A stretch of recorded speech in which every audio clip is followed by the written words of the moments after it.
My name is John Cortez. I'm Battalion 3110. U-24. Some of you were volunteers. Other of you guys were handpicked, right? As the new Firefighter I's for this program. So the cool part that you guys are a part of history here in Riverside as well as CAL FIRE.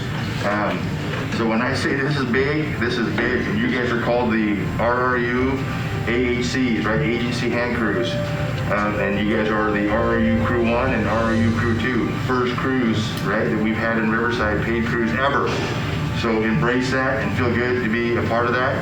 Continue this team concept, continue to build on each other, continue to build your guys' relationships, because we're gonna need it when the days are long and the nights are hot and then they turn cold, right? This is a year-round job, and that's what we want to try to get it to at some point. By the end of this week, if you guys do not understand what your job is, we failed. I'm Captain Roland Rodriguez. I'm assigned to Riverside Fire Crew 1. Right now, all of these individuals that have been brought into the program, these are new firefighters with old firefighters. We've got our senior guys helping out the new ones, getting their packs together. Most of these individuals here came from a fire engine. On a fire engine, they carry a much smaller pack. The pack that we use on the hand crew is a much larger pack, more cubic inches. It's designed to carry your lunch, 24-hour lunch, extra clothing for cold weather or when you get wet, extra things that are required of a hand crew, whether or not it's fuel, saw parts, extra tools that we need on the line for up to 24 hours. So today we're out here in Corona. We're going to be doing some training. We're going to do a training hike. The reason for the training hike is obviously to get ourselves physically fit and ready for fire season.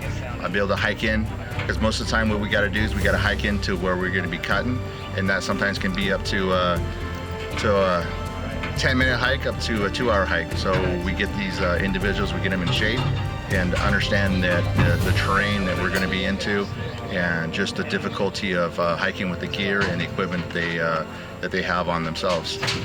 As we get out to where we're going to go, we're going to start showing the new firefighters how to construct line, how to build line. So we're going to teach the individuals what a line looks like, how big do we cut a line, and the type of vegetation that we're in. And that can be from 2 feet, that can be all the way up to 6, 12 feet on a scrape. So it just all depends on what we're doing and what we're trying to accomplish for that day. Today was our first day fighting fire. We've been training for a couple of weeks, the last week in particular with the whole crew and all the new guys. Unexpectedly, we got a fire call and found out that we were going to it. We loaded up into the vehicles and found ourselves in the hills of Corona. The guys did really good, a little slow going to be expected when we started, but ultimately everybody did really well. We had really good communication, and ultimately everybody did their job safely. Today it was my first live experience ever on a fire line, and I just gotta say I had the greatest time of my life. You know, we got after it, we charged the hill, and I'll tell you, by the time I got to that fire, it was gas.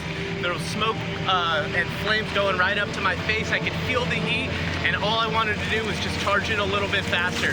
There was doing airdrops right over us, a helicopter. As soon as the water hit the flames, it was just misting and smoke everywhere. It was the craziest, wildest, best experience I've ever had in my life. You know, today, it was my first time being a swamper. They handed me a pair of chaps and they said, get after it. And you know, after doing a great job as a swamper, I got to spend some time on the chainsaw, and that's let me tell you, that's the funnest job in the world. I can't believe I'm getting paid to be out here fighting fire and having a great time. You know, I fully support the Riverside Hand Crew position. I think this is a great opportunity, especially for young people like me that are ready to get after it. So once again, I just want to reiterate, this is the hardest work I've ever done in my life. You can tell my t-shirt is dripping sweat, and that's for a reason, because I went out there and I worked my butt off. Thank you.